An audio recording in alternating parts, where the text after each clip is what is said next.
Good evening. Welcome to Sunny Irabo Live. Well, tonight we have a distinguished guest, I should say, and he's a man who's been in the eye of the storm for the past, God knows how many weeks, months, but he has earned his side of this whole story.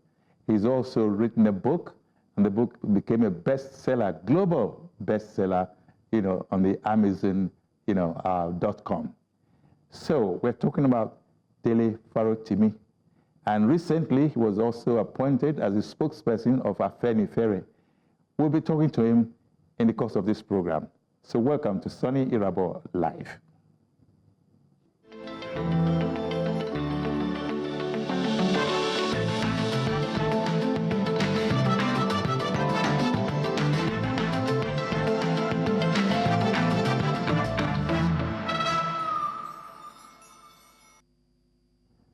Okay, so welcome back after the break. And so we have Dele Farotimi, who, as I said just before now, that he has become the spokesperson of Afenifere. Well, Mr. Farotimi, welcome. As it is, you are a man that the whole world has come to know as a man of principle, integrity, and all of that. And yes, the matter has been overflogged so many times. And that's the issue of your observations about Afe Babalola. However, you've also become the spokesperson of Afenifere, and then the news coming out of that is that there are two factions also about Afenifere.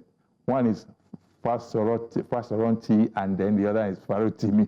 So what do you have to say before we go back to the other one? First thing first, there aren't two factions of Afenifere. There is only one Afenifere. The fact is that some people have always desired to leverage the Afenifere name for their own political purposes. And when Afenifere had not been available for their use, they have attempted, as always, to set up a counterforce, or maybe I should say a counterfeit, to Afenifere. But there is only one Afenifere, and that Afenifere is the one to which I belong. How do you take the appointment as a spokesperson for the Afenifere group? My role is not that of the spokesperson. The organization has a spokesperson in the person of Justice Faloye. My role is that of the organizing secretary, national organizing secretary. Okay.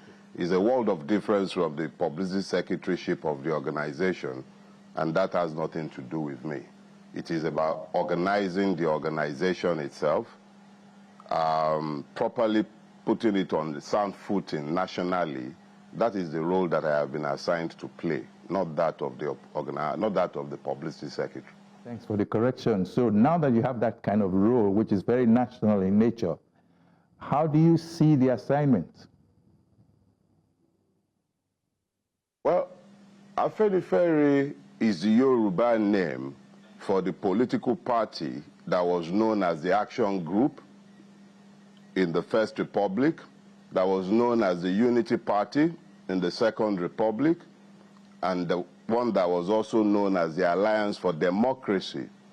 That is the role I have taken on, the role to nationally organize that political party into a movement in the country. That is the role I have been given to play. That political party nature taking place now because of the metamorphosis it has, grown through. It's not about metamorphosis. The Yoruba name for the action group was Afenifere.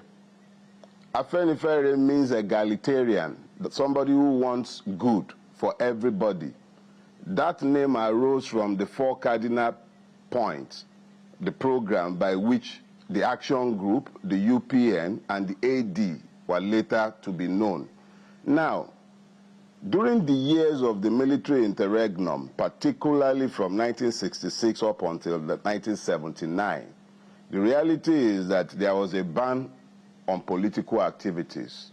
And during this period, it was convenient for the Awolowo group, known as Action Group, otherwise known as Afenifere, to continue to meet under the guise of a socio-political organization, a socio-cultural organization known as Afenifere, whose activities, of course, would not have been banned during the years of the military. But when the ban was removed, that body metamorphed and became the UPN. When the ban came again, it became Afenifere. When Abacha left, it became the Alliance for Democracy. In this age, that Alliance for Democracy died, functionally was killed between 2003 and 2004, but the need for that political platform has never been extinguished. That political platform is the one that we are trying to revive nationally. It has never been removed, the need has never been extinguished, and if there was ever a time when the action group or Afenifere has been needed in the national politics of Nigeria, this is one such time. And that is the role I have taken on. With the way things are right now in the country, and the fact that it's almost as if there is no vocal opposition as yet. Well, of course, I shouldn't say that, especially when you consider the role of Peter Obi, Alhaji Atiku Abubakar and co. There's enough, opposition. But do you see the role of Afenifere as of today being that of opposition, or a sanitization effort at bringing, political party to bear? If our situation was one where we had challenges with democratization, then you could be talking about the role of opposition parties. Where we are today is a situation where the Nigerian is functionally a victim and not a citizen. So ours is more of a human rights, independence, libertarian struggle rather than that of pro-democracy. So as hard as the PDP might try, at the end of the day, you find that there is very little that is different between the PDP and the APC in terms of temperament and even in terms of ideology. So the purpose of the Afenifere or any genuine opposition in Nigeria today is first of all to get the Nigerian to the point where he acquires the right of a citizen, can vote and be voted for, and his vote can even count. So when we're talking about the articles of this world, you're still talking conventional Nigerian politics. And when you're talking conventional Nigerian politics, you're not even talking about anything that is likely to deliver change to the Nigerian people. So what Afenifere is doing is actually, in reality, an attempt to crystallize a revolution in the country with the intention of changing its governance structures and the way it approaches the power relationship between the citizens, quote and unquote, and the government. So the totality of our involvement in politics is not about changing the personnel of government, but about changing both the temperament and the preoccupation of those in government. What if you are not listened to? What if whatever your observations may be are not heard and are not adhered to? Look, the one thing that has really ever happened is that anyone listens to the Nigerian with any intention of resolving the many conundrums that he has to deal with on a day-to-day basis. We don't expect to be listened to because those who govern the people benefit from the current circumstances with which the people are grappling. So we don't expect to be listened to. We don't expect the government to change. We are focused on the people themselves, getting the people themselves to realize the need and desirability for change. That would be the propelling force that might perhaps change the rulers and get them to focus on changing the circumstances of the people. From 2023 to date, you saw what played out just before the elections, especially when you had the times of obedient movement, they called it. And I think you were rather active at that time. Now, elections came and went, and then there was so much hue and cry, but the judiciary took its course, took a decision, and then today we have a government in place. what is the situation like when you look at it economically and inflationary speaking? What would you look at it? How would you look at that aspect of it? In the year leading up to the last election, I remember stridently warning Nigerians about the fact that Muhammadu Buhari had already functionally destroyed Nigeria, and Nigeria was already tottering at the brink of the abyss. And I recall saying very clearly that Bola Tinubu and Atiku represented more or less twin horsemen of the apocalypse. I was clear in warning that Buhari had more or less destroyed the country, and that whoever was coming was going to have to reimagine the country, then convince the people about the need to rebuild it. All this became lost in the noise that became the 2023 election cycle. And yes, you're right, the Nigerian judiciary, like every other thing Nigerian, learned to take defeat from the jaws of victory. Today, each and every Nigerian, whether they were complicit in the mess that we're all in, or whether they are just innocent victims, we are all suffering it today. But what we're suffering today will pale into insignificance next to what would happen if we fail to democratize our democracy and ensure that our votes count for something in 2027. Because if the people have a genuine basis for believing that they are responsible for their misgovernance, and then they take steps to be rid of the yoke on their neck, and those responsible are refusing to budge, what then happens in 2027 becomes even worse than what we are currently experiencing. So yes, there is a need to look at what we did to ourselves in 2023, but I think more importantly, we should be focused on ensuring that institutionally we do not repeat the same errors across board in 2027.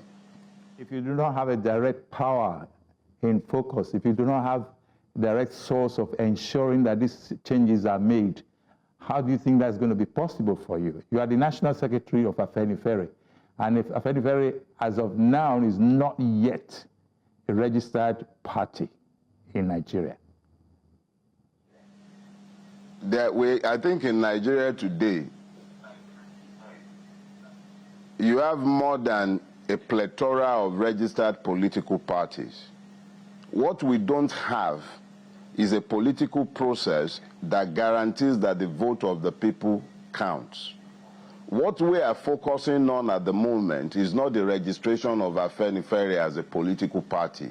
It is enough that it is a political movement that has clearly identified, clearly articulated political goals.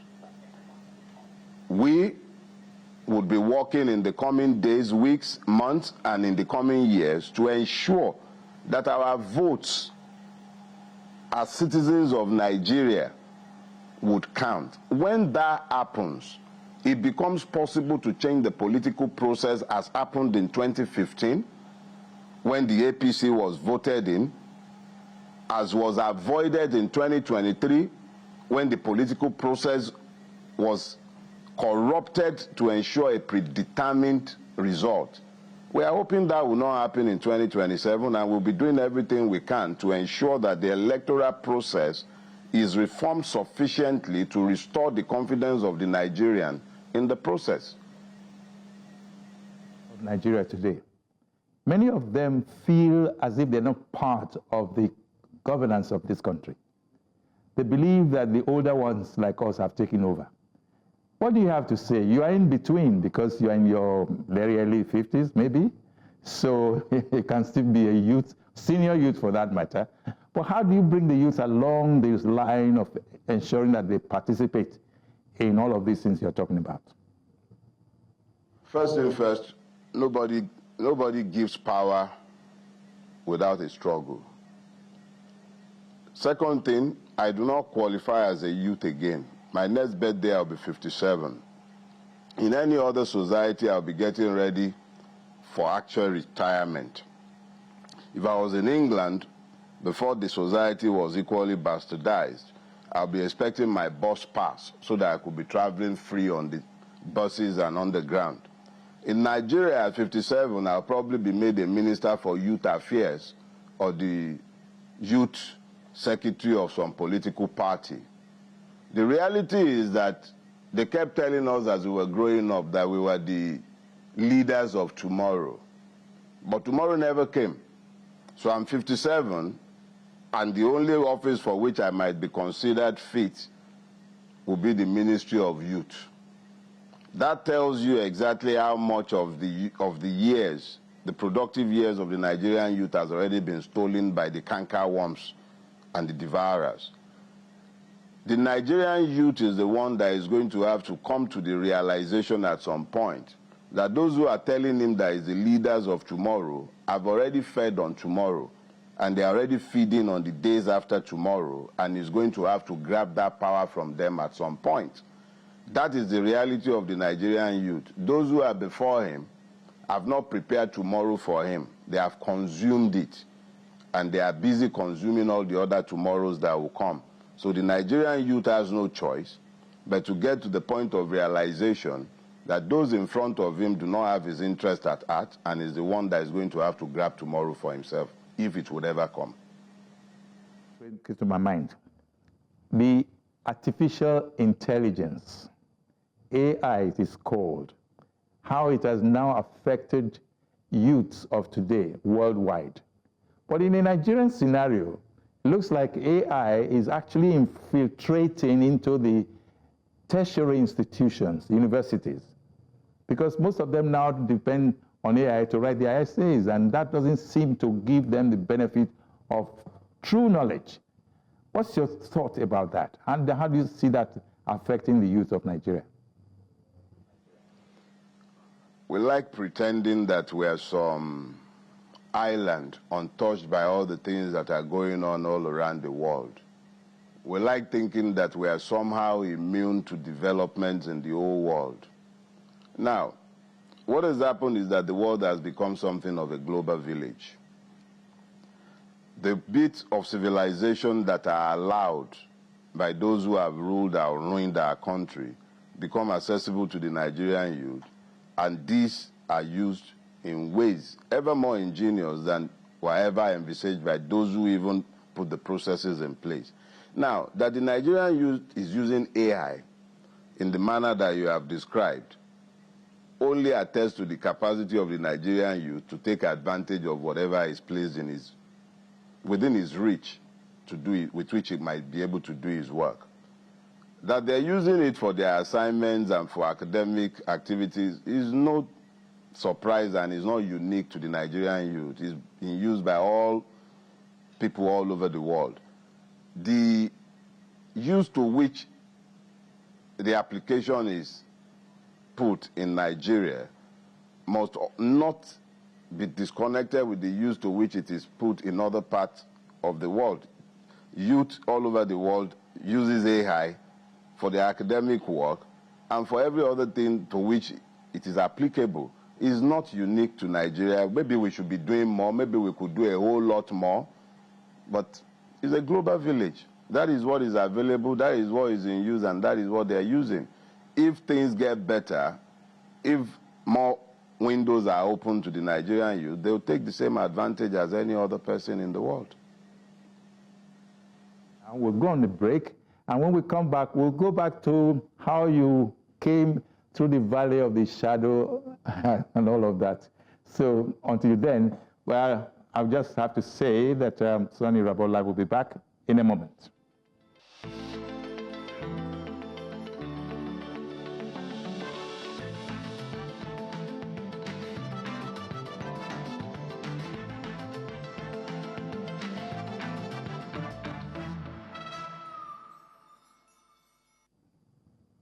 Welcome back. This is Sonny Irabor Live, and my name is Sonny Irabor. Yes, and I have with me my guest, Dele Farotimi. I said he was in the eye of the storm, but he has a lot of things to say that will make me really want to take your legal mind to assess the happenings around the country.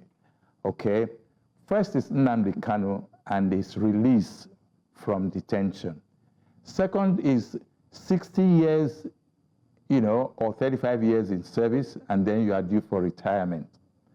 And then, of course, the third is what factions, we've already dealt with that faction, but let's look at these two main facts, which is Nnamdi Kanu and then the retirement age in the civil service.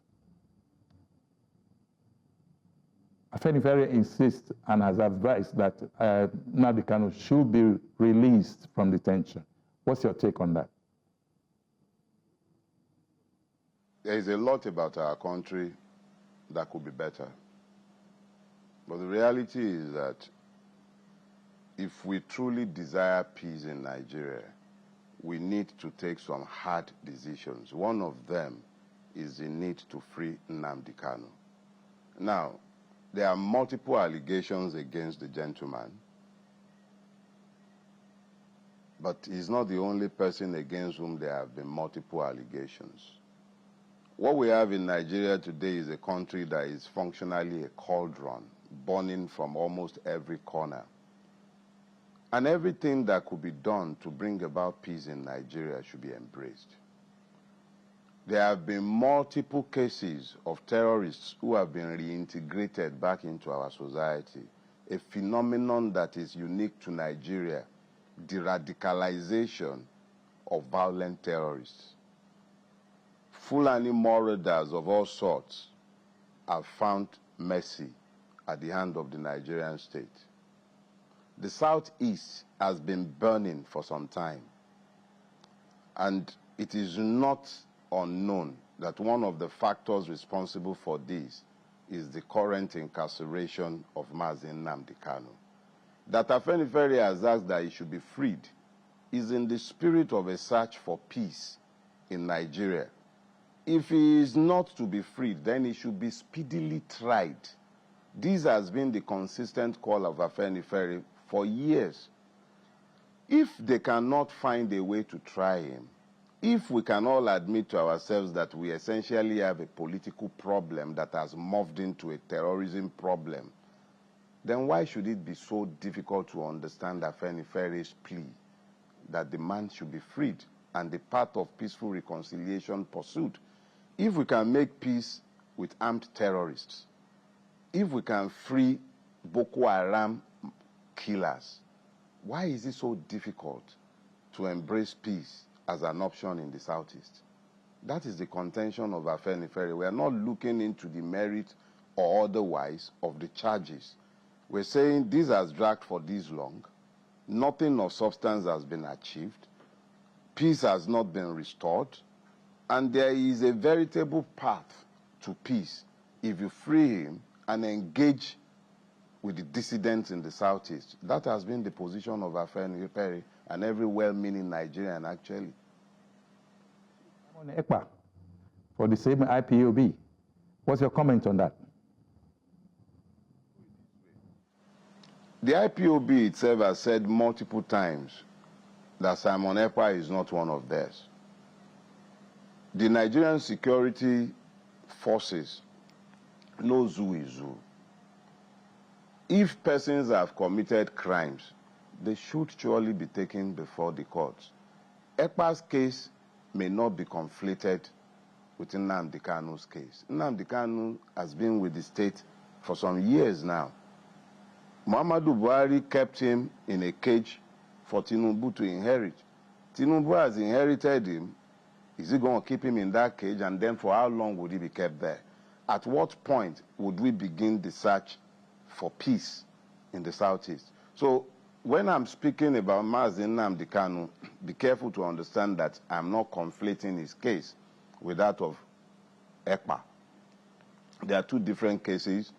I am not an Easterner, but I am a Nigerian, and what ails one ails the other. And there really cannot be peace in Nigeria until we confront all these issues that have their roots in age-old grievances and injustices. If and when we've dealt with this, then we can start the journey to some rectitude. But Simon Ekpa, Mazi Nnamdi Kanu, I really don't know if the two can be treated exactly the same, and I wouldn't treat them the same. I respect that. What about Yele Sowore, who was recently, arrested and detained, and he refused to be bailed? What's your comment on that? These are all legal issues.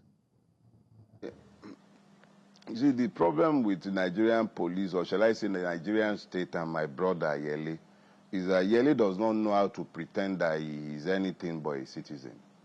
The Nigerian state, on the other hand, can tolerate anyone except the person who presumes to be a citizen. So the constant battle between Yele and the Nigerian police is merely symptomatic of the relationship between the Nigerian police and the Nigerian public. Yele is your average Nigerian. Your average Nigerian in the sense that he's not asking for anything that the everyday Nigerian should not be demanding. The only thing is that while the everyday Nigerian might be prepared to cower before authority or pretend that everything is fine, Yele does not know how to pretend that everything is fine.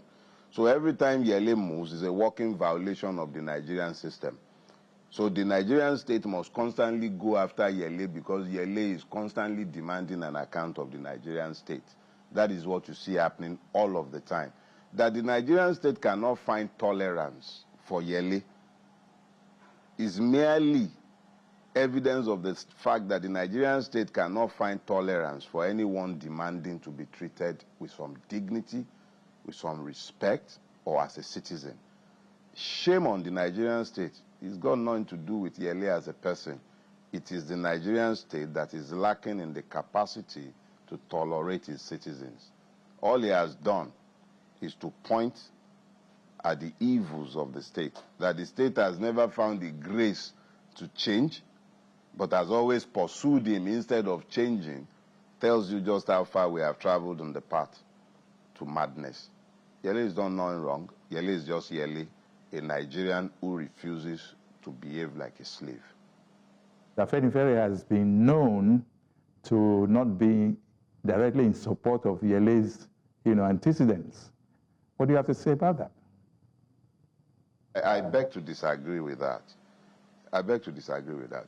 Afenifere has always been a progressive organization, and I dare say that there has been, I cannot even recall a single thing that Yele has been for or has ever supported that Afenifere has been against. We are not a reactionary organization. We are essentially a center-left political conglomerate. So how could we possibly have had anything against anybody professing revolutionary ideals? Yele is somebody we consider a natural ally. We might have our disagreements in relation to methodologies from time to time, but other than that, we have zero disagreements with Yele and we consider him a friend. The president has agreed that has said that the IG should be allowed to exceed his 60 years of age and continue as IG, which is a political appointment, as it were. And the law says 60 years or 35 years in service, then you must go on retirement. Do you have any comment on that? Nigeria as a legal entity is full of lies and contradictions, and laws really matter in the country that we have built. If laws matter, the reality is that Yele is completely correct. The Inspector General of Police is illegal. He has exceeded his term in office. But what the presidency is telling you is that the law does not matter. The president has decreed, and it has been as decreed. Because if it is not decreed, then it would be in accordance with the law. And what the law says is that Kayode Egbetokun should retire and should have retired. So that the president has decreed is another ballgame entirely. That the decree of the president supersedes the constitution or the law in Nigeria is just another one of the many sickening realities of our existence. But that is just what it is. Presidency did not use decree. I think you are the one using decree, so that's why I'm asking you. What? It is the effect of what he has said that I am talking about. Okay. If the president's word is superior to the clear wordings of the law, the existential reality is that he has decreed something outside of the law, and it is because he is the imperator. It does not change the fact that what he has said supersedes the law. So when the pronouncement of the president supersedes the law, the only thing you can say is that the president has issued a decree. That is the effective nature of his pronouncement. Because the Police Service Commission has not denied the fact that the man should have retired. So if they have not denied the fact that he should have retired, but are saying that he is still in office because he has been granted an extension by the president, what they are telling you is that the president's pronouncement is of more importance than anything that might have been written down in any law in the country. So I might be using the word decree. You may want to use the word policy or use the word law, but the reality is that a pronouncement has been given that purports to be superior to the law. But that's within the purview of the powers of the presidency, isn't it? If the president makes a pronouncement that I would like Egbetokun to continue as the Inspector General of Police, what would you say? Does not grant any power that it also does not limit. When the law gives you a power, it sets the parameter for the usage of that power. The reality is that the Nigerian president is essentially a dictator unlimited by law, because whenever he decrees something, the institutions that should have acted as guardrails for the protection of democracy and the rights of the citizens simply kowtow and do as the president says, instead of checking that what he says conforms with the letters and spirit of the law. No, they just, when he says jump, it's about how high. Never about should I have jumped or not. It's about how high should I jump. So the words of the law are clear. They are not ambiguous. But the word of the president are also clear, and they are not ambiguous. And whilst the words of the president are in clear contradiction of the words of the law, like every other thing Nigerian, because the president has said so, it will be so. So it's a decree. I would like you to look, critically at the relationship between leadership and followership. Is that in existence in Nigeria? You need to have leaders to have followers. We don't have leaders in Nigeria. We have ruiners. Unfortunately, those who should be followers have had poverty and ignorance weaponized against them to the point where their capacity to fulfill their roles as followers have been diminished by their circumstances. So you ask a man to follow, but his capacity to refuse to follow has been diminished by the fact of his hunger. So the person who is meant to follow may elect to take him wherever he cares to take him, as long as he has the wherewithal to feed him. So you've reduced his life to the existential notion of hunger. So the only thing that occupies the Nigerian mind is hunger. He has had poverty weaponized. So now you're asking him to follow. Even when he's having to follow ruinous characters who have no vision of the future, his capacity to challenge the leadership is affected, because now every time he wants to question his leadership, he is reminded that if he does not follow in the direction that he is being dictated to, no food is coming. That is the most basic of his challenges.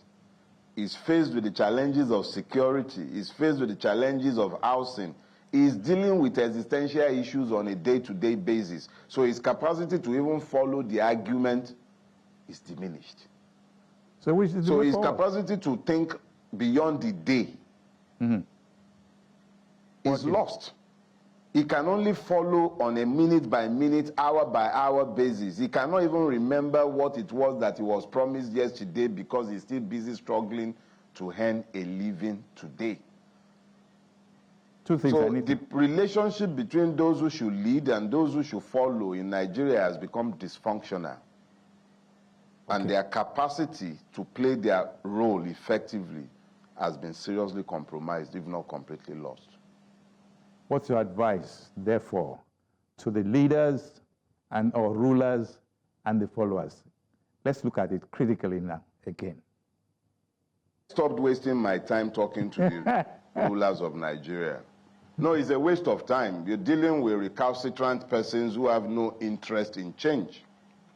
So I stopped wasting my time with the rulers. However, I am committed to dealing with the victims. I am a victim who is aware of my victimhood, but there are myriads and multitudes who are blissfully unaware of the fact that they have been rendered as victims in Nigeria. So those who should be their natural allies, fellow victims, have become their enemies because they've been taught to hate them by the persons who have ruined everybody. So I am engaged and committed to the process of helping victims to recognize themselves so that they might then work cooperatively towards bringing themselves out of the mess that everybody is in. But insofar as it relates to talking to those who have brought everybody to this sorry pass, is a waste of time. Those ones cannot listen. They are lost. And I don't waste my time on them. I deal with the victims in the hope that the victims might just recognize themselves and move away from this madness. The last 6 weeks or more have been quite testy for you. And for the whole world who were looking at it remotely. How would you like to look at Chief Afe Babalola, who at the age of 95 is still fighting a legal battle? You know, this was never about Chief Afe Babalola. It's rather unfortunate that a just call for the society to look at itself, a mirror that was held up for all of us to behold ourselves, was personalized by individuals who assumed that my book or my agitation was about their persons. If I spoke about persons at any point in time, I've only ever talked about persons as types and in pursuit of my agitations to have a better country, to have a better society. Nothing personal.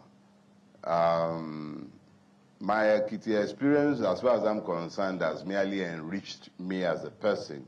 Enriched me in the sense that I went to prison. I found better persons than myself in prison. I learned more about my country because I went to prison. It wasn't exactly a pleasant experience. It's not like some holiday resort somewhere, but it is an experience for which I'm eternally grateful to God. Because without that experience, I probably would never have become. I lost my fear of death when men were threatening to kill me. I've lost my fear of incarceration simply because somebody decided that I was fit for Ekiti prison. I have met very interesting persons, learnt a new vista of life. It's been an enriching experience, even though it was quite uncomfortable, but it is what it is. You don't make omelets without breaking eggs. I committed myself to this path. Prison was just one of the many inconveniences that one would experience if you want to change a society like ours. And better men than myself have paid even higher prices. Look at Yele, for instance. For every day I spent in the prison, he spent at least a week for every day. So who am I to complain? I left people behind in prison who didn't have any obas to go and be begging for them. Better men than me. If somebody will go and beg for them, maybe they will release them as well. But nobody is begging for those ones. They're still there. So I have no bitterness or pain about what happened. Mine was just the typical Nigerian story, and it would have been worse if the people had not stood up for me. So Nigeria would have happened to me, and it would have happened very well, and nothing would have happened because it has happened to so many other persons, and it is still happening to them as I speak today.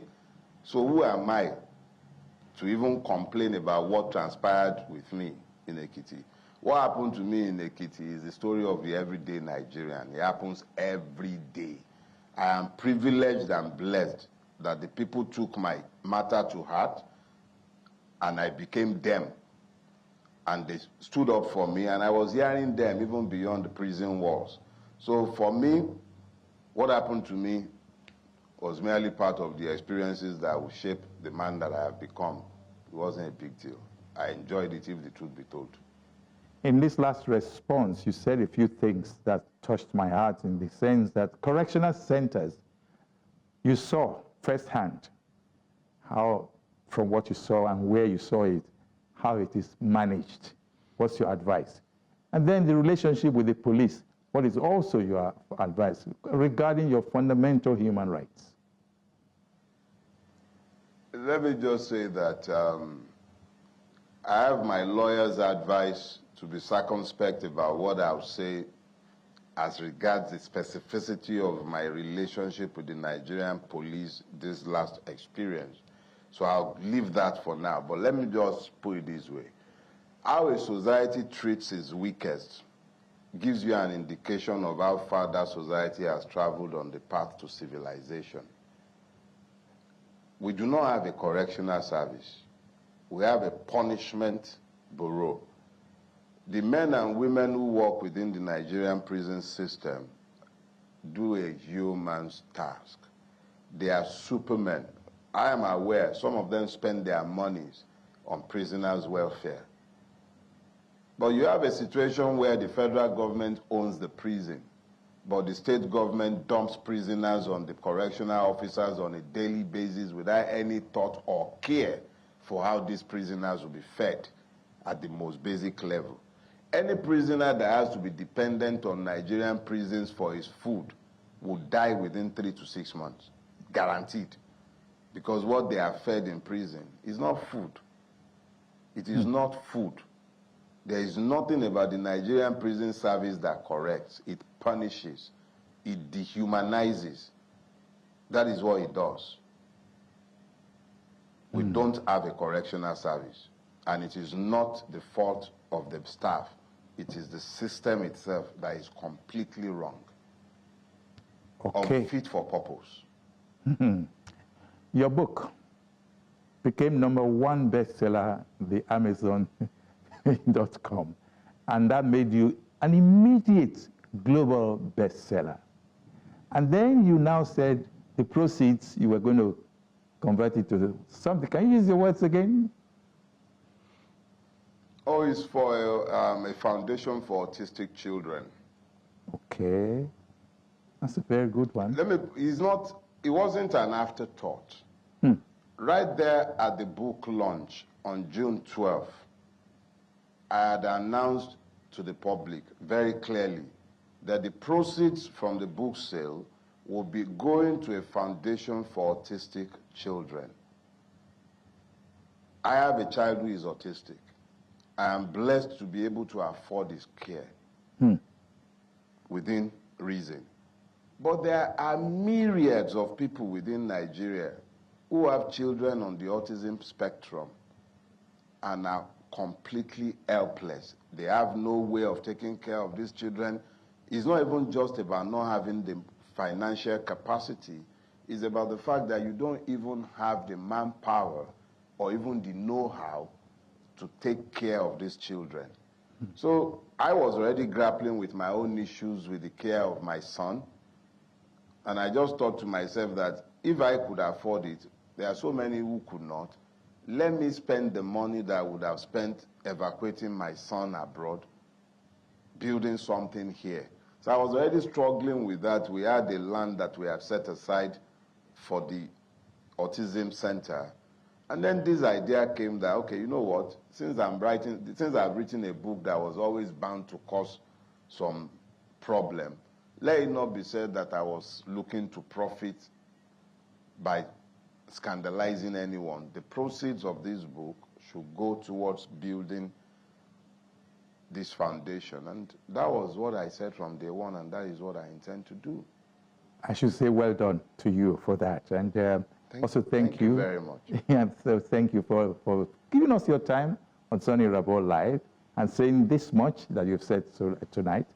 And we end the program here.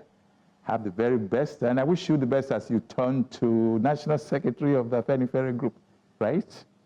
We'll be watching you as well. National Organizing Secretary. National Organizing Secretary. Okay. Thank you very much. Thank you. Yes, please. And so this is how we end today's edition of Sonny Rabo Live. We have the man that we all see as an important element of legal minds in Nigeria today, Dele Farotimi, on Sonny Rabo Live.